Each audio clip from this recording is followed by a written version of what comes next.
Bismillahirrahmanirrahim.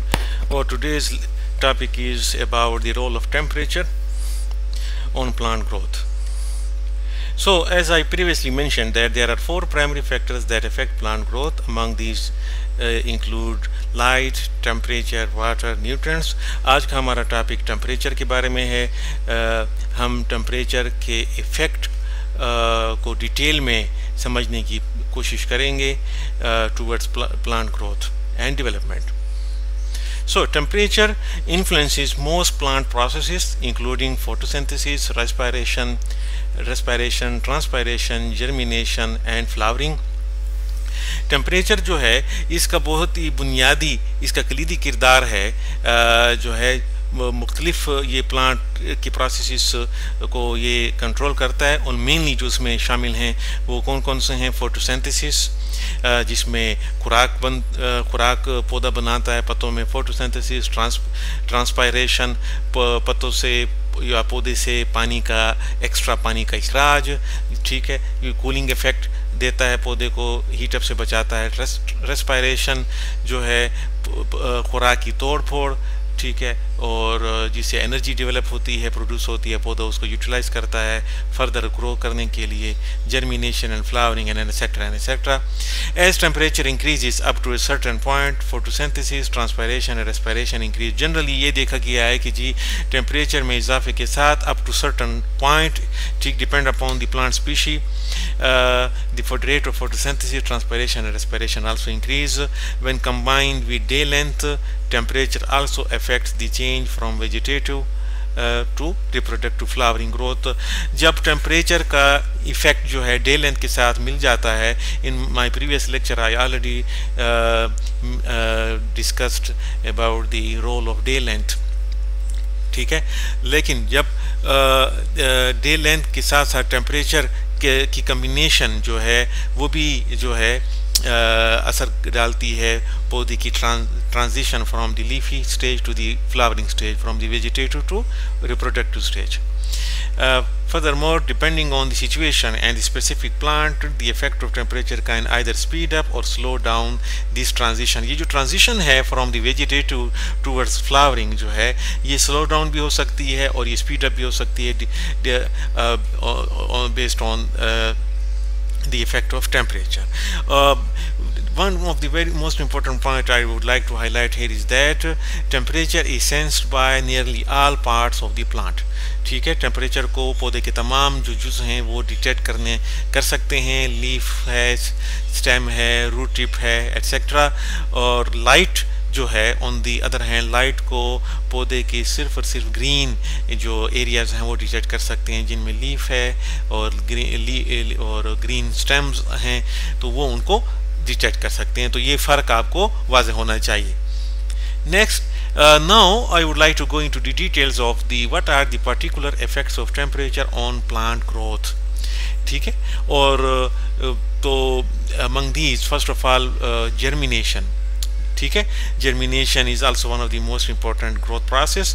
और temperature required for germination varies by species. ये plant species to species जो है differ करता है. कुछ जो स्पीशीज प्लांट स्पीशीज हैं उनके लिए उनका जो रिक्वायर्ड टेम्परेचर फॉर जर्मिनेशन वो लो होता है और कुछ का जो हाई होता है. It will be clear from this example. For example as generally cool season crops, for example spinach, radish and lettuce, germinate best at 12.77 to 18.33 degrees Celsius, while warm season crops, for example tomato, petunia and lobelia, germinate best at 18.33 to 23.88 degree Celsius. तो आप देख सकते हैं कि जी generally cool season crops उनकी जो requirement है germination के लिए टेम्परेचर की वो कम है, 12 से लेके 18 डिग्री सेल्सियस. और जो वार्म सीजन क्रॉप्स हैं जो उनकी जो रिक्वायरमेंट फॉर जर्मिनेशन वो कदरे हाई है, वो 18 to 23.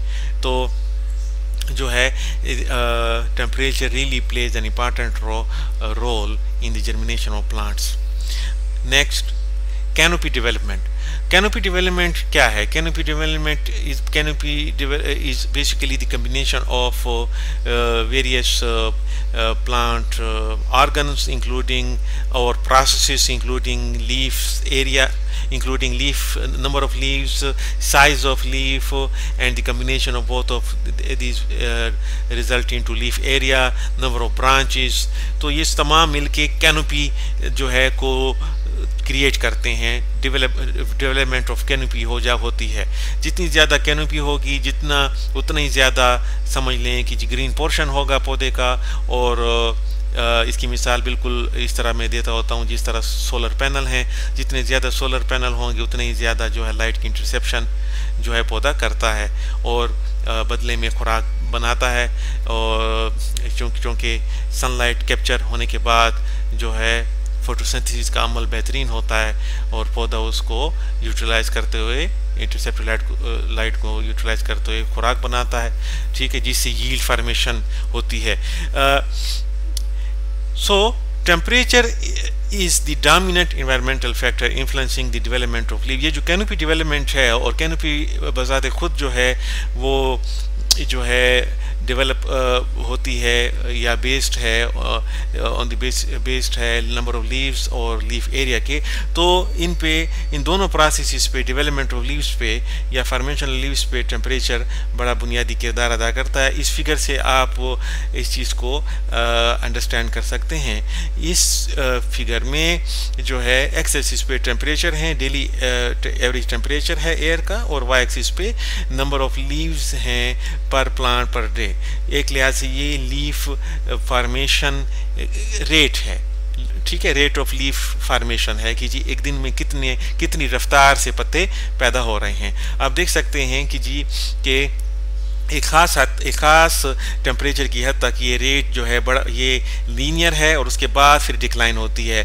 तो जैसे ही जब टेम्परेचर जो है 25 पहुंच जाता है तो जो है 10 से 25 के दरमियान increase in the rate of leaf formation है, ठीक है। इसका मतलब ये हुआ कि जी जब टेम्परेचर में एक खास हद तक इजाफा होता है तो पत्ते तेज़ी से बनते हैं। लेकिन तस्वीर का दूसरा रुख आप देखें कि जी के इस तस्वीर में जो है इंडिविजुअल लीफ साइज के बारे में बताया गया है कि यहाँ एक्स एक्सिस पे उसी तरह एयर टेम्परेचर है और वाई एक्सिस पे फाइनल इंडिविजुअल लीफ एरिया है, लीफ का एक साइज जो है। आप देख सकते हैं ये बिल्कुल मुतजाद है as compared with leaf appearance rate के, कि जब टेम्परेचर में इजाफा होता है तो क्या हो जाता है कि जी देखें स्लोली डिक्लाइन हो रहा है, ठीक है। तो इसका मतलब ये हुआ कि जी जब दर्जा हरारत में हवा के दर्जा हरारत में इजाफे के साथ पत्ते तेज़ी से बनते हैं, लेकिन जो फूड की एलोकेशन होती है टूवर्ड्स लीफ एरिया वो कम हो जाती है, ज़्यादा ध्यान लीफ अपीयरेंस पे होता है, तो पत्ते जो हैं ज़्यादा बनते हैं लेकिन साइज़ में छोटे होते हैं। तो ये ट्रेड ऑफ्स जो हैं, ये ट्रेड ऑफ मैकेनिज़म्स बेसिकली जो हैं टेम्परेचर की वजह से ही जो हैं ये होते हैं, और जिनका कैनोपी डेवलपमेंट में पॉजिटिव और नेगेटिव जो है असर पड़ता है। Next, flowering. फ्लावरिंग जो है उस पर टेम्परेचर का बड़ा ही कलीदी किरदार है, और हॉर्टिकल्चरिस्ट जो हैं टेम्परेचर और डे लेंथ जो हैं को कंट्रोल करते हुए मैनिपुलेट कर सकते हैं एक पौधे की फ्लावरिंग। मैनिपुलेट मतलब ये है कि अपने मतलूबा नताइज हासिल कर सकते हैं। मिसाल के तौर पे क्रेजेंथेमम जो है, गुले दाऊदी जो है, can flower under short days and low temperature. जब दर्जा हरारत जो है कम होता है 20 डिग्री सेल्सियस और दिन छोटे होते हैं तो basically chrysanthemum is a short day plant. तो लेकिन साथ साथ दर्जा हरारत अगर कम होता है 20 तो वो फ्लावरिंग करते हैं, ठीक है। If temperatures are high and days are long, cool season crop such as spinach will flower या बोल्ट। तो अगर दर्जा हरारत ज़्यादा हो और दिन लंबे हो जाते हैं, ठीक है, तो कूल सीजन जो वेजिटेबल्स हैं जिसमें स्पाइनच फॉर एग्जांपल है तो वो फ्लावरिंग शुरू कर देती है। बोल्टिंग या फ्लावरिंग, बोल्टिंग कहते हैं फ्लावरिंग इनिशिएशन को। Similarly if temperatures are too cool ठीक है. On the other hand, if temperatures are too cool, fruit will not set on warm season crops such as tomato. अब टमाटर जो है इस वार्म सीजन क्रॉप है, अगर वो दर्जा हरारत जो है ठंडा हो जाता है, कूल हो जाता है, तो फ्रूट सेट नहीं होगा आफ्टर फ्लावरिंग. तो द टेम्परेचर के पॉजिटिव और नेगेटिव इम्पैक्ट्स जो है वो जो है इस चीज़ की तरफ हमें जो है अंडरस्टैंडिंग दे रहे हैं कि जी कि टेम्परेचर में इजाफा और टेम्परेचर में जो कमी और साथ साथ डे लेंथ में इजाफा और कमी के फ्लावरिंग पे जो हैं बड़ी क्रूशल असरात होते हैं. Of course that depends upon the type of plant species. So one of the most important aspect of the role of temperature on growth is it's basically its effect on photosynthesis. Photosynthesis जो कि खुराक बनाने का जो है process है, leaf में होता है, उस पर टेम्परेचर का बड़ा क्लीदी किरदार अदा होता है. और thermo period is a very important definition which means that a daily temperature change. ठीक है. तो थर्मो पीरियड जो है कहते हैं कि जी एक दिन में टेम्परेचर कितना जो है चेंज होता है. Plants grow best when day time temperature is about 10 to 15 degrees higher than night time temperature. दिन का दर्जा हरारत अगर 10 से 15 डिग्रीज हायर होता है नाइट टाइम के टेम्परेचर से, तो पौधे बेहतरीन परफॉर्म करते हैं in with regard to photosynthesis. खुराक भरपूर तरीके से पौधा बना पाता है. ठीक है. और under these conditions plant photosynthesize, build up and respire, break down during optimum daytime temperatures and then curtail respiration at night. मतलब ये है इन लाइंस का कि जी के बेहतरीन पौधा फोटोसिंथेसिस इसके ज़रिए से खुराक पैदा कर लेता है. ठीक है. और रात के वक्त जो रेस्पिरेशन होती है या डार्क टाइम के वक्त, ठीक है, तो वो रेस्पिरेशन जो है खुराक की थोड़ फोड़ जो है वो मुनासिब अंदाज में होती है. दूसरे अल्फाज में मैं ये कहना चाहूँगा कि जी कि जैसे कि यहाँ पे एक्सप्लेन किया गया है, the daytime temperatures that are too low often produce poor growth by slowing down photosynthesis. The result is reduced yield, fruit और grain production. By the way respiration के बारे में मैं आगे अगली स्लाइड में आपको एक्सप्लेन करूँगा, वहाँ पे आपको फिर बहुत ज़्यादा अंडरस्टैंडिंग हो जाएगी. डे टाइम टेम्परेचर अगर स्लो होते हैं तो पुअर ग्रोथ होती है, फोटोसिंथेसिस जो है वो स्लो डाउन हो जाती है, जिसकी बदौलत फ्रूट या ग्रीन प्रोडक्शन कम पड़ जाती है. अब जहाँ तक बात है इन लाइन्स की कि जी रेस्पिरेशन रात के वक्त जो है टैकल करता है, अगर अच्छे तरीके से पौधा टैकल कर लेता है, अगर दिन के वक्त फोटोसिंथेसिस बेहतरीन हो पा रही हो, अगर दर्जा हरारत ऑप्टिमम है. तो इससे क्या मुराद है, तो इसको समझने के लिए हमें रेस्पिरेशन की तरफ जाना होगा. तो temperature also has a very crucial impact on the rate of respiration. ठीक है. With increase in the temperature the rate of respiration also increases and sometimes above the rate of photosynthesis. Thus photosynthetes are often are used faster than they are produced. ठीक है. And for growth to अगर photosynthesis must be greater than respiration. मतलब ये दो processes बड़ी important है. एक खुराक का बनना via photosynthesis and which occurs during the day time in the presence of light, and another process is respiration which occurs in night time during darkness in the absence of light. ठीक है. दिन के वक्त जो खुराक पैदा करता है पौधा, ठीक है, रात के वक्त रेस्पिरेशन के जरिए से पौधा उसको ब्रेक डाउन करता है ताकि एनर्जी रिलीज हो और जो है और वो पौधा फर्दर उस एनर्जी को यूटिलाइज करता है अपने ग्रोथ प्रोसेसेस के लिए. अब आप ये लॉजिकल है कि जी कि जब अगर रेस्पिरेशन का जो रेट है अगर वो फोटोसिंथेसिस के रेट से अगर हाई हो जाएगा तो इसका मतलब ये होगा कि जी खुराक के तोड़ फोड़ का अमल ज़्यादा तेज़ी से हो रहा है बनिस्बत खुराक के पैदा होने के. तो खुराक जो बनी होती है वो तेज़ी से जो है ब्रेक डाउन हो रही होती है, लेकिन बदले में खुराक पैदा नहीं हो रही होती वाया फोटोसिंथेसिस. अगर टेम्परेचर हाई होता है रात के वक्त। तो इसलिए जो है अगर ग्रोथ को अच्छी तरह होना है प्लांट की ग्रोथ को, तो फोटोसिंथेसिस का रेट हाई होगा, कदरे हाई होना चाहिए एज कम्पेयर्ड विद रेस्पिरेशन। उम्मीद है आपको समझ आ गई होगी। नेक्स्ट, और फर्दर मोर जो है क्रॉप क्वालिटी भी बड़ी मुतासर होती है टेम्परेचर से, और मैं इसकी चंद मिसालें देना चाहूँगा। मिसाल के तौर पे low temperatures reduce energy use and increase sugar storage. 10 cool fall nights increase sweetness in mandarin. For example mandarin की जो किस्म है किनू, किनू क्यों हम कहते हैं कि जी ये दिसंबर में या जनवरी में जो है मीठे आपको किनू दस्तयाब होते हैं मार्केट में, क्योंकि उनको ठंड लग जाती है। लो टेम्परेचर में एनर्जी यूटिलाइजेशन कम हो जाती है और पौधा शुगर की स्टोरेज करना शुरू कर देता है, जिसकी ठीक है जिसका क्वालिटी जिससे क्वालिटी इन्हांस हो जाती है हमारे फ्रूट्स में, और उसकी मिसाल मैंने किनू की दे दी है। ठीक है, एक और मिसाल ये होगी कि जी अगर टेम्परेचर जो है 15 से 22 डिग्री सेल्सियस जब होता है तो जी best coloured carrots are produce at 15 to 22 degree Celsius. Best coloured carrots are produced. Adverse temperatures however cause stunted growth and poor quality vegetables। Adverse temperatures जो है फॉर एग्जांपल अब अगर टेम्परेचर हाई हो रहा हो तो जो है तो पुअर क्वालिटी वेजिटेबल्स पैदा हो सकती हैं। मिसाल के तौर पे लेटस है। अब लेटस जो है ये जो है ये मार्च अप्रैल में, बल्कि अप्रैल में जब टेम्परेचर में इजाफा हो जाता है तो ये इनमें बिटरनेस आ जाती है, कड़वापन आ जाता है और ये अपनी स्वीटनेस खो बैठते हैं, क्वालिटी इनकी मुतासर हो जाती है। ये तो था क्रॉप क्वालिटी के बारे में।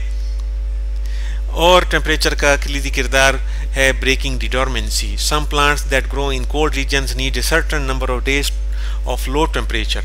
ठीक है, डोरमेंसी उनको जो है कोल्ड रीजन में जो पौधे पैदा होते हैं जैसे कि टेम्परेट रीजन है तो उनमें सर्टेन डेज उनको चाहिए लो टेम्परेचर के, ठीक है, ऑफ लो टेम्परेचर, और उसके बाद ही कहीं जाके डोरमेंसी ब्रेक होती है। मिसाल के तौर पे पीचेस जो हैं are the prime example. Most varieties जो हैं उनको जो है 700 से 1000 आवर्स चाहिए होते हैं। ठीक है, कितने टेम्परेचर रेंज 0 से 7 डिग्री सेल्सियस। ठीक है, उनको 700 से 1000 आवर्स मिलेंगे 0 से 7 के दरमियान लो टेम्परेचर। जब मिलेगा 0 से 7 के में तब कहीं जाके इनका रेस्ट पीरियड जो है ये ब्रेक हो जाता है और फिर ये ग्रोथ करते हैं। इसी तरह लिलीज की मिसाल है, उनको 6 हफ्ते चाहिए। Lilies need 6 weeks of temperature at और स्लाइटली बिलो 0.5 बिफोर ब्लूमिंग। उनको 0.5 से थोड़ा कम, उनको थोड़ा ज़्यादा 0.5 टेम्परेचर चाहिए 6 हफ्तों तक, तब कहीं जाके ये ब्लूमिंग कर फ्लावरिंग करते हैं। इसी तरह डैफोडिल्स की मिसाल है। Daffodils can be forced to flower by storing the bulbs at 1 to 4 degree Celsius. ठीक है, the cold temperature allows the bulb to mature. तो कोल्ड टेम्परेचर जो है बल्ब्स को मेच्योर करने में हेल्प करते हैं और फ्लावर और can be forced to flower. Daffodils can be forced to flower. Flowering पे हम इनको मजबूर कर सकते हैं अगर हम इनको स्टोर करें 1 से 4 के दरमियान। तो ये तो था टेम्परेचर के कोई मैनिपुलेशन से हम डोरमेंसी को ब्रेक भी कर सकते हैं। Next, hardiness, very important concept. Hardness. Plants are classified as hardy or non-hardy depending upon their ability to withstand cold temperature. ये याद रखें, पौधा जो है अगर कोल्ड टेम्परेचर को बर्दाश्त कर सकता है या नहीं कर सकता, उस लिहाज से हम पौधे को कहते हैं कि हार्डी है या नॉन हार्डी है। इसकी फर्दर क्लासिफिकेशन है और स्पेशली इसकी क्लासिफिकेशन ये याद रखें मैं विद रिस्पेक्ट टू वेजिटेबल्स में यहाँ पे एक्सप्लेन करने की कोशिश करूँगा। ठीक है, क्योंकि जहाँ तक बात है वुडी प्लांट्स की तो उनकी एक अपनी क्लासिफिकेशन है जिसमें डिसीडियस और एवरग्रीन आ जाते हैं। मैं चीज़ों को आसान करने, कंसेप्ट को आसान रखने के लिए वेजिटेबल्स को एक्सप्लेन करूँगा। सो हार्डी क्रॉप्स कौन सी हैं या हार्डी वेजिटेबल्स कौन सी हैं? हार्डी क्रॉप्स आर दोस्त विच कैन टॉलरेट फ्रास्ट, जो कि फ्रास्ट को टॉलरेट कर पाएँ। These are essentially the winter season या temperate crops and adapted to mean monthly temperatures of 15 to 18 degree Celsius. ये विंटर बेसिकली वेजिटेबल्स हैं, ये टेम्परेट जोन की क्रॉप्स हैं जो कि 15 टू 18 डिग्री सेल्सियस के दरमियान जो हैं ये एक टेम्परेचर को अडाप्ट कर सकते हैं, लो टेम्परेचर को अडाप्ट कर सकते हैं, बर्दाश्त कर सकते हैं, टॉलरेट कर सकते हैं। और इनको फर्दर हम क्लासीफाई करते हैं दो डिफरेंट कैटेगरीज में। पहली है टॉलरेंट हार्डी टॉलरेंट वेजिटेबल्स और दूसरी है semi Hardy semi tolerant vegetables. ठीक है, तो हार्डी जो है इसका मतलब यही है कि मुकम्मल तौर पर ये टॉलरेट करने वाले हैं फ्रास्ट को, और इनमें जो है फ्रास्ट को बर्दाश्त करने की सकत ज़्यादा है। ये कौन कौन से हैं? दीज इंक्लूड एस्पैरागस है, ब्रोकली है, ब्रसल स्प्राउट्स है, कैबिज है, एटसेट्रा। और सेमी हार्डी या सेमी टॉलरेंट ये कुछ हद तक बर्दाश्त कर सकते हैं, जिनमें शामिल हैं कैरेट है, कॉलीफ्लावर, चाइनीज़ कैबेज और लेटस एटसेट्रा। नेक्स्ट अब बात करेंगे नॉन हार्डी क्रॉप्स की। The non-hardy crops are those crops which cannot tolerate frost। ये फ्रास्ट को बिल्कुल टॉलरेट नहीं कर सकते, और ये बेसिकली कौन से होते हैं? ये समर सीजन क्रॉप्स हैं जो कि अडेप्टेड हैं मीन मंथली टेम्परेचर्स 20 से 27 डिग्री सेल्सियस के दरमियान तक। तो ये समर या विंटर, ये समर सीजन के क्रॉप्स हैं, मौसम गर्मा की क्रॉप्स हैं, ये वेजिटेबल्स हैं, और ये 20 से 27 डिग्री सेल्सियस को बर्दाश्त कर सकते हैं।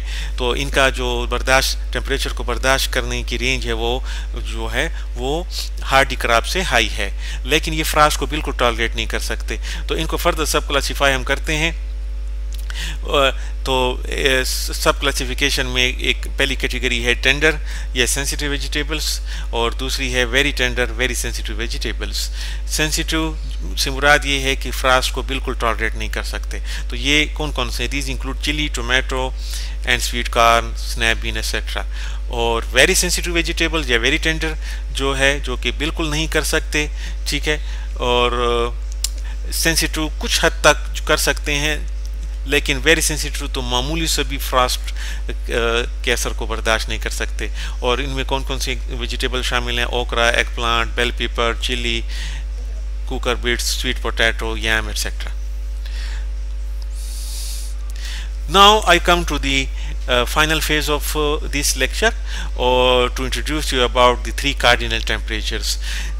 3 cardinal temperatures जो हैं वो बहुत जो हैं समझ लें इम्पॉर्टेंट हैं पौधे की ग्रोथ पे, और पौधा जो है इन 3 टेम्परेचर्स को डिटेक्ट करते हुए रिस्पांस देता है। और ये कौन कौन से हैं? पहला है बेस टेम्परेचर, दूसरा है ऑप्टिमम टेम्परेचर, तीसरा है सीलिंग टेम्परेचर। ठीक है, इस पिक्चर में, इस तस्वीर में आप देख सकते हैं कि ये एक्स एक्सिस पे टेम्परेचर है, वाई एक्सिस पे ग्रोथ का रेट है। आप ये कह सकते हैं कि जी let's say germination rate. I will further explain in the upcoming slide. तो ये बड़ा आपको समझने में आसानी होगी। Please follow me here. तो अब देखें कि जी बेस टेम्परेचर है, ठीक है, जब ग्रोथ न होने के बराबर है, और जैसी दर्जा हरारत जो है आगे बढ़ता है तो ग्रोथ का जो रेट है वो ऑप्टिमम होता है, जो भरपूर तरीके से ग्रोथ हो रही होती है। और दर्जा हरारत जैसे ऑप्टिमम से आगे एक्सीड हो जाता है, आगे ज़्यादा हो जाता है, तो ग्रोथ दोबारा स्लो डाउन हो जाती है और दोबारा से रिजल्ट ज़ीरो आ जाता है। इसको फर्दर एक्सप्लेन करने के लिए इस तस्वीर की तरफ आप मुखातिब हों। देखें, एक्स एक्सिस पे टेम्परेचर है, वाई एक्सिस पे ग्रोथ रेट है। तो जी मिनिमम जब ग्रोथ रेट होता है तो हम उसको बेस टेम्परेचर कहते हैं, जब बेहतरीन ऑप्टिमम होता है तो ऑप्टिमम कहते हैं, और उसके बाद जो है फर्दर डिक्लाइन हो जाती है, मैक्सिमम टेम्परेचर पे ग्रोथ डिक्लाइन हो जाती है। तो फर्दर इनको एक्सप्लेन अभी मैं करूंगा। So the 3 cardinal temperatures. Number 1, base temperature is the cool temperature at which a plant does not develop. ठीक है, प्लांट डेवलप नहीं होता। or at or below the base temperature plant no longer develop leaves and progress toward flowering ceases, मतलब ये development जो है बिल्कुल slow down होती है और इससे नीचे टेम्परेचर ना होने के बराबर होती है। ऑप्टिमम टेम्परेचर जो है नाम से ज़ाहिर है कि जी बेस टेम्परेचर से अबाव जैसे ही टेम्परेचर सर्टन लिमिट होती है वो वहाँ तक जब ऑप्टिमम टेम्परेचर जब होता है तो जी ग्रोथ के प्रोसेस फास्ट हो जाते हैं, जैसे कि जर्मिनेशन का रेट है वो फास्ट हो जाएगा और मैक्सिमम होगी जर्मिनेशन। सीलिंग टेम्परेचर जो है जैसे ही ऑप्टिमम टेम्परेचर से एक्सीड हो जाता है दर्जा हरारत तो फिर उसके बाद प्लांट प्रोसेसेस कंप्लीटली हाल्ट हो जाते हैं और ख़त्म हो जाते हैं, जैसे कि यहाँ पे आप देख सकते हैं। और फाइनली इस स्लाइड के साथ मैं इख्तिताम करूँगा। इसमें ये एक रिसेंट एक आर्टिकल छपा है पार्मोन एट अल ने, और उन्होंने जो है ये बताने की कोशिश की है कि जी के टेम्परेचर का जो है या इन तीनों कार्डियन टेम्परेचर्स का क्या किरदार है जर्मिनेशन रेट पे। तो आप देख सकते हैं कि जी बेस टेम्परेचर पे जर्मिनेशन रेट 0 के करीब है, और जैसे ही दर्जा हरारत बेस से अबाव जाता है तो जर्मिनेशन रेट इंक्रीज होती जाती है, ठीक है, और यहाँ पे ऑप्टिमम हो जाती है, मैक्सिमम जर्मिनेशन रेट है यहाँ पे, ठीक है, और जैसे ही दर्जा हरारत आके ऑप्टिमम से एक्सीड होता है तो जर्मिनेशन दोबारा से स्लो डाउन होके नीचे की तरफ चली जाती है और प्लांट के ग्रोथ प्रोसेसेस यहाँ पे आके दोबारा से हाल्ट हो जाते हैं, मिनिमम हो जाते हैं। This was all about the concept of temperature and its relationship with the plant growth. I hope you understood well.